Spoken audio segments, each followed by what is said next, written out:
પ્રણામ. માધવ વિદ્યા સંકુલ ગુજરાતી માધ્યમ ધોરણ 7 વિષય ગણિત પ્રકરણ 2 અપૂર્ણાંક અને દશાંશ સંખ્યા, જેમાં સ્વાધ્યાય 2.6 દાખલા નંબર 4.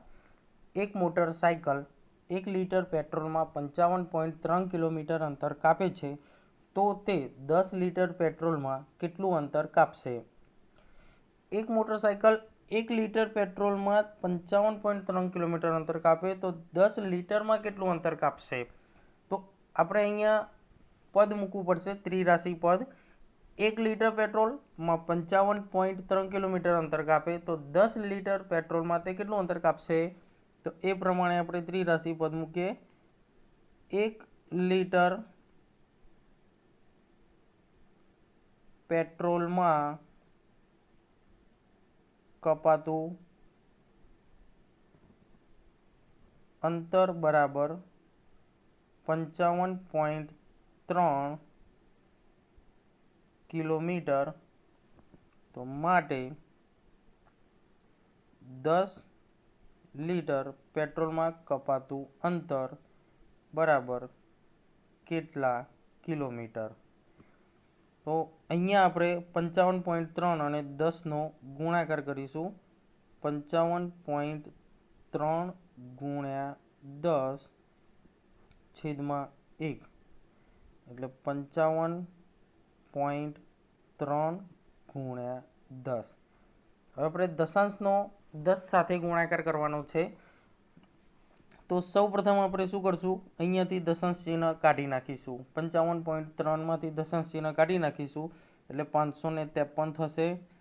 તો હવે દશાંશ ચિહ્ન કાઢી નાખ્યું તો એના બદલે શું કરવાનું, આપણે અગાઉ શીખી ગયા છીએ.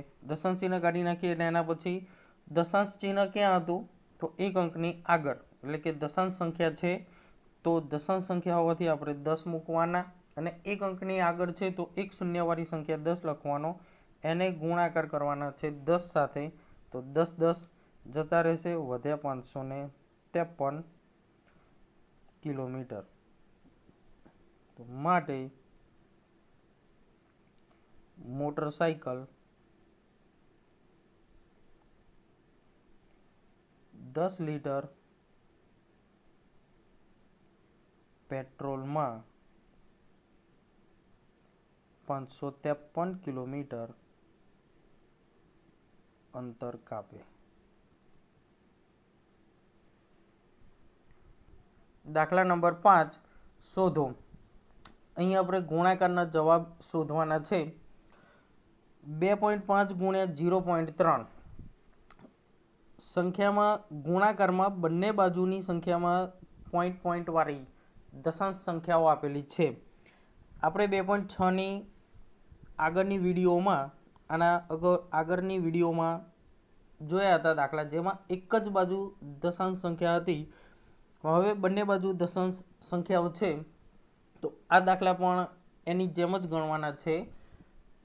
તો ગુણાકાર કરવા માટે આપણે થોડા સમય માટે બંને બાજુ દશાંશ સંખ્યાઓ છે એમાં દશાંશ ચિહ્ન ભૂલી જવાનું છે. થોડા સમય માટે દશાંશ ચિહ્ન ભૂલી જવાનું છે. જે તમને યાદ હશે, આપણે અગાઉ પણ કીધું હતું કે 2.5 છે એમાં દશાંશ ચિહ્ન કાઢીને બંનેને ભેગા કરી દો એટલે 25 ગુણ્યા 0.3 છે એમાં દશાંશ ચિહ્ન કાઢીને લખો એટલે 3. 25 ગુણ્યા 3 બંનેનો ગુણાકાર કરો, 25 તરી 75. હવે જે દશાંશ ચિહ્ન આપણે કાઢ્યું હતું એને કાયમ માટે નથી કાઢવાનું, હવે એને પાછું લાવવાનું છે. તો 25માં દશાંશ ચિહ્ન હતું અહીંયા 2.5 ગુણ્યા 0.3, આપણો જવાબ છે 75. હવે દશાંશ ચિહ્ન જવાબની અંદર દશાંશ ચિહ્ન મૂકવાનું, તો એના માટે રકમમાં દશાંશ ચિહ્ન ગણો. દશાંશ સ્થળ એટલે શું, તો કે પોઈન્ટ પછીની સંખ્યા, પોઈન્ટની જમણી બાજુની સંખ્યા, જમણી બાજુથી ગણવાના. 2.5 અહીંયા કેટલા દશાંશ ચિહ્ન છે, 1. અહીંયા કેટલા દશાંશ ચિહ્ન છે, તો 1.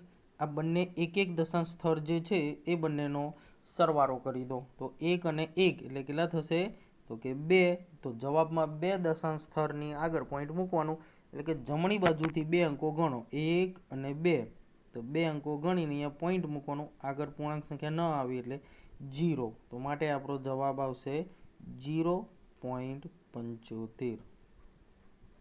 તો આ રીતે બંને રકમમાં જેટલા અંકોની આગળ પોઈન્ટ હોય તેવા દશાંશ સ્થળ ગણી લો, એ બંનેનો સરવાળો કરો અને એ બંનેના સરવાળા જેટલા દશાંશ સ્થળ જવાબમાં મૂકવાના. હવે બીજો દાખલો 0.1 ગુણ્યા 51.7, તો બંનેમાંથી દશાંશ ચિહ્ન કાઢી નાખો. અહીંયા દશાંશ ચિહ્ન કાઢીએ એટલે 1 ગુણ્યા 51.7માં દશાંશ ચિહ્ન કાઢીએ એટલે 517. બંનેનો ગુણાકાર કરો તો 517 ગુણ્યા 1 એટલે 517 જ આવશે જવાબ. હવે પેલા દશાંશ ચિહ્ન પાછા લાવો.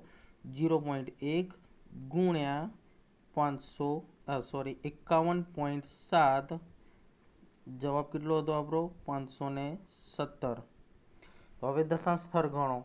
તો આગળ 0.1માં દશાંશ સ્થળ છે 1, પાછળ બીજી સંખ્યામાં દશાંશ સ્થળ છે 1, 1 અને 1 2, તો એક આ દશાંશ સ્થળ અને એક આ દશાંશ સ્થળ એટલે 2. તો જવાબમાં જમણી બાજુથી 2 અંકોની આગળ પોઈન્ટ મૂકવાનું, 5.17. ત્રીજો પ્રશ્ન, ત્રીજો દાખલો 0.2 ગુણ્યા 316.8. 0.2 પોઈન્ટ કાઢી નાખો, 2 ગુણ્યા 316.8 પોઈન્ટ કાઢી નાખો એટલે 316 અને 8 3168. બંનેનો ગુણાકાર કરીને જવાબ લઈ દો. તો બંનેના ગુણાકારનો જવાબ કેટલો હશે? 8 દુ 16, 16નો છગડો વધી પડી 1, 6 દુ 12, 12 ને 1 13નો તગડો વધી પડી 1, 2 એકા 2 ને 1 3, 3 દુની 6, 6336. હવે જે દશાંશ સ્થળ કાઢ્યા હતા આપણે એને પાછા લાવો. 0.2 ગુણ્યા 316.8. તો અહીંયા બંને બાજુ પોઈન્ટ આપેલા છે, તો બંને બાજુથી સંખ્યા ગણો. અહીંયા પોઈન્ટ પછી 1 અંક અને અહીંયા પોઈન્ટ પછી 1 અંક, અને કુલ કેટલા અંકો થયા? 1 અને 1 2, તો 63 36. આમાં જમણી બાજુથી 2 અંક ગણીને પોઈન્ટ મૂકી દો, 1 2. આ રીતે આપણે ગુણાકાર કરવાના છે. ગુણાકારમાં કંઈ જ નથી અઘરું, એકદમ સહેલા ગુણાકાર છે. માત્ર દશાંશ સ્થળ યોગ્ય રીતે ગણવાના, કેટલા દશાંશ સ્થળ આગળની સંખ્યામાં છે, કેટલા દશાંશ સ્થળ પાછળની સંખ્યામાં છે. બંને સંખ્યામાં જે દશાંશ સ્થળ હોય એમનો સરવાળો કરીને જેટલા થાય તેટલા જમણી બાજુથી ગણીને દશાંશ ચિહ્ન મૂકો એટલે આપણો ગુણાકાર પૂરો. ચોથો 1.3 ગુણ્યા 3.1. બંનેમાંથી દશાંશ સ્થળ કાઢી નાખો એટલે 13 ગુણ્યા 31. હવે 13 ગુણ્યા 31 છે, તો આનો ગુણાકાર વિદ્યાર્થીઓ મોઢે તો ના જ આવડે, તો આના માટે તમારે ગુણાકાર પાછળ કરવાનો રહેશે અને જે જવાબ આવે તે આગળ લખવાનો છે. તો 31 310 અને 31 63 એટલે 403 જવાબ આવશે ગુણાકારનો. હવે દશાંશ સ્થળ પાછા લાવો તો 1.3 ગુણ્યા 3.1, જવાબ હતો આપણો 403. તો દશાંશ સ્થળ ક્યાં આવશે? દશાંશ સ્થળ ગણો વિદ્યાર્થીઓ. પહેલી સંખ્યામાં કેટલા અંકની આગળ પોઈન્ટ છે? 1. બીજી સંખ્યામાં 1 અંકની આગળ પોઈન્ટ છે, તો બંનેમાં 1 અંક એટલે કે 1 દશાંશ સ્થળ થશે. તો કુલ કેટલા થશે? 2. તો જવાબમાં આપણે જમણી બાજુથી 2 અંક ગણીને પોઈન્ટ મૂકવાનો એટલે આપણો જવાબ આવશે 4.03. પાંચમો દાખલો 0.5 એટલે પોઈન્ટ કાઢી નાખો તો 5 ગુણ્યા 0.05. અહીંથી પોઈન્ટ કાઢી નાખો તો અહીંયા પણ 5. બંનેનો ગુણાકાર કરી દો, પાયો પાયો 25. હવે દશાંશ સ્થળ પાછા લાવો તો 0.5 ગુણ્યા 0.05. હવે સોરી અહીંયા 2 લખાઈ ગયા, 5. જવાબ કેટલો હતો આપણો? તો 25 હતો. હવે પહેલાં દશાંશ સ્થળ ગણી લઈએ. તો આ આગળની સંખ્યામાં 1 દશાંશ સ્થળ છે, પાછળની સંખ્યામાં 2 દશાંશ સ્થળ છે, તો 1 અને 2, તો કુલ કેટલા થશે? 3 દશાંશ સ્થળ. એટલે કે આપણે જવાબમાં 3 અંકની આગળ પોઈન્ટ મૂકવાનું છે એટલે આપણો જવાબ છે 25, જેમાં 3 અંકની આગળ પોઈન્ટ મૂકવાનું. પણ આપણે કેટલા અંકો છે જમણી બાજુથી ગણીએ તો 1 અને 2, તો ત્રીજો અંક આપણે શૂન્ય મૂકવાનો અને પછી પોઈન્ટ મૂકીને આગળ શૂન્ય, એટલે જવાબ આવશે 0.025. જો આ રીતે કોઈ દશાંશ સ્થળમાં સંખ્યા ખૂટતી હોય તો ત્યાં શૂન્ય મૂકવાના છે. છઠ્ઠો 11.2 ગુણ્યા 0.15. તો 11.2 પોઈન્ટ કાઢી નાખો,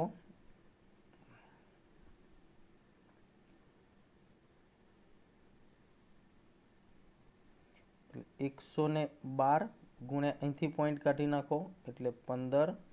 112 ગુણ્યા 15 કરવાના, જે વિદ્યાર્થીઓએ રફ કામમાં કરવાના. 112 ગુણ્યા 15 એટલે જેનો જવાબ આવશે 1680. હવે દશાંશ ચિહ્ન જે હતા તેને પાછા લાવો. તો દશાંશ ચિહ્ન ક્યાં હતા? 11.2, આ 11 છે. 11.2 ગુણ્યા 0.15 જેનો જવાબ આવે છે 1680. હવે બંનેમાંથી દશાંશ સ્થળ ગણી લો. આગળની સંખ્યામાં 1 દશાંશ સ્થળ, પાછળની સંખ્યામાં 2 દશાંશ સ્થળ. કુલ કેટલા થશે? 3 દશાંશ સ્થળ જવાબમાં. તો જવાબમાં જમણી બાજુથી 1, 2, 3 અંકોની આગળ આપણે પોઈન્ટ મૂકીશું 1.680 સહસ્ત્રાંશ. તો આ રીતે દશાંશ સ્થળ લખીને તમે ગણતરી કરી શકો અને જવાબમાં દશાંશ સ્થળ લખીને જે પેન્સિલથી રફકામ કરેલું હોય તે ભૂસી દેવાનું. 1.07 ગુણ્યા 0.02. તો પહેલાં દશાંશ ચિહ્ન કાઢી નાખો એટલે 107 ગુણ્યા 2. બંનેનો ગુણાકાર કરીએ. 7 દુ 14નો ચોકડો વધી 1. 2 ગુણ્યા 0 એટલે 0 વત્તા 1 એટલે 1 અને 2 એકા 2. હવે દશાંશ ચિહ્ન પાછું 1.07 ગુણ્યા 0.02 જવાબ 214. તો દશાંશ સ્થળ ગણી દો. પહેલી સંખ્યામાં 2 દશાંશ સ્થળ, બીજી સંખ્યામાં પણ 2 દશાંશ સ્થળ. 0.7 એટલે 2, 0.2 એટલે પણ 2. તો 1, 2, 3, 4. જવાબમાં જમણી બાજુથી 4 અંકો ગણવાના. 1, 2, 3. 3 અંક આપેલા છે, ચોથો નથી તો ચોથો શૂન્ય મૂકવાનો. 4 અંક થઈ ગયા. હવે આગળ પોઈન્ટ, એની આગળ શૂન્ય. 0.0214. 10.05 ગુણ્યા 1.05. તો અહીંયા આપણે દશાંશ ચિહ્ન કાઢી નાખીશું. 1005 ગુણ્યા 105. 1005 અને 105નો સૌપ્રથમ આપણે ગુણાકાર કરીશું એટલે જવાબ આવશે 10, 55, 25. 1,05,525. હવે દશાંશ ચિહ્ન જે કાઢ્યા હતા એને પાછા લખો. 10.05 ગુણ્યા 1.05. દશાંશ સ્થળ ગણો તો અહીંયા 2 દશાંશ સ્થળ, અહીંયા પણ 2 દશાંશ સ્થળ. એટલે આપણા જવાબની અંદર 4 દશાંશ સ્થળની આગળ પોઈન્ટ મૂકવાનું. જમણી બાજુથી 4 દશાંશ અંકો ગણીશું. 1, 2, 3, 4. અહીંયા 55ની આગળ પોઈન્ટ મૂકાશે. 10.5525. 101.01 ગુણ્યા 0.01. તો દશાંશ ચિહ્ન પહેલાં બધાના કાઢી દઈએ એટલે પહેલી બધી જ સંખ્યાઓ ભેગી કરી દઈએ. ગુણ્યા 1. 10,101 ગુણ્યા 1. બંનેનો ગુણાકાર. 10,101નો એક સાથે ગુણાકાર. 10,101 જ રહેશે. કોઈ પણ સંખ્યાનો એક સાથે ગુણાકાર તે સંખ્યા જ આવે. હવે દશાંશ ચિહ્ન જે કાઢ્યા હતા એને પાછા લાવી દઈએ. તો 101.01 ગુણ્યા 0.01. તો કેટલા દશાંશ સ્થળ છે અને જવાબમાં કેટલા દશાંશ સ્થળ આવશે? તો પહેલાં તો બંને બાજુની સંખ્યાના દશાંશ ચિહ્ન ગણી દઈએ. દશાંશ સંખ્યાઓ અહીંયા 0, 1 એટલે 2 દશાંશ, અહીંયા 0, 1 એટલે બીજા 2. તો જવાબમાં આ 2 અંકો અને આ 2 અંકો એટલે કુલ કેટલા થયા? 4 અંકો. તો છેલ્લેથી 4 અંકોની આગળ પોઈન્ટ મૂકવાનો. 1, 2, 3, 4. જમણીથી ડાબી બાજુ ગણવાના છે અંકો. 1.680 101 100.01 એટલે પોઈન્ટ કાઢી નાખો તો 10,001 ગુણ્યા 1.1 એમાં પોઈન્ટ કાઢી નાખો એટલે 11 10,001 નો 11 સાથે ગુણાકાર કરીશું એટલે આપણને જવાબ મળશે 11,011 1,10,011 હવે દશાંશ ચિહ્ન જે આપણે કાઢ્યા હતા એને પાછા લખીએ તો 100.01 ગુણ્યા 1.1 હવે દશાંશ સ્થળ ગણીશું પહેલી સંખ્યામાં 2 દશાંશ સ્થળ બીજી સંખ્યામાં 1 દશાંશ સ્થળ એટલે 2 ને 1 3 તો જમણી બાજુથી 3 અંકો ગણીને આગળ પોઈન્ટ મૂકી દો 1 2 3 110.11 સહસ્ત્રાંશ વિદ્યાર્થીઓ અહીં આપણે દશાંશ સંખ્યા સાથે ગુણાકાર કર્યા ગુણાકાર એકદમ સહેલા જ છે જે રીતે આપણે શીખવાડ્યું તે રીતે બરાબર ધ્યાનથી દશાંશ ચિહ્ન જે હોય દશાંશ ચિહ્ન પછીની દશાંશ સંખ્યાઓ તો બંને બાજુ કેટલી દશાંશ સંખ્યાઓ છે એ દશાંશ સંખ્યાઓ ગણીને અને બંનેનો સરવાળો કરીને જવાબ જે આપણો હોય ગુણાકારનો એમાં જમણીથી ડાબી બાજુ ગણવાના આ ખાસ યાદ રાખવું કે જમણીથી ડાબી બાજુ ગણીને જે દશાંશ અંકો થયા હોય એટલા અંકોની આગળ પોઈન્ટ મૂકવું જેમ કે અહીંયા 2 અંકો અને અહીંયા પણ 2 અંકો એટલે 2 ને 2 કુલ 4 તો 4 અંકોની આગળ પોઈન્ટ મૂકવું અને સૌ પ્રથમ તો રકમમાંથી દશાંશ અંક ચિહ્ન કાઢીને રકમનો ગુણાકાર કરવો કે જેથી કરીને આપણો ગુણાકાર એકદમ સહેલો બની જાય તો અહીં સ્વાધ્યાય 2.6 પૂર્ણ થશે તો વિદ્યાર્થીઓએ સ્વાધ્યાય 2.6ના દાખલા નંબર 4, 5 જે આપણે આ વિડીયોમાં શીખ્યા અને આની આગળની વિડીયોમાં 1 થી 3 દાખલા શીખ્યા હતા એટલે કે સ્વાધ્યાય 2.6ના કુલ 1 થી 5 દાખલા ગણિતના ચોપડામાં ગણીને સ્વાધ્યાય 2.6 પૂર્ણ કરવું. પ્રણામ.